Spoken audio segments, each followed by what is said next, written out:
Anda punya masalah, terlilit utang piutang dan sebagainya, bukan dilunasi utangnya dulu, tapi ditenangkan dulu hatinya. Nanti dari situ bisa membaca esensi kehidupan.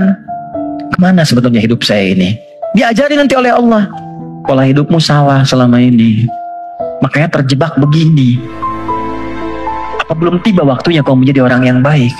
Apa nggak lihat orang-orang dulu yang pernah dulu begini, lebih buruk dari kamu, sekarang dia bisa jadi orang baik? Maka ditampakkan kisah si fulan. Nggak sengaja lihat YouTube, keluarnya malah sesuai dengan apa yang kita butuhkan. Dibuka. Nanti setelah sadar, keluar air mata tuh. Tenang, lapang, tiba-tiba ada orang datang di samping. Yang sudah lama nggak kita kenal tuh.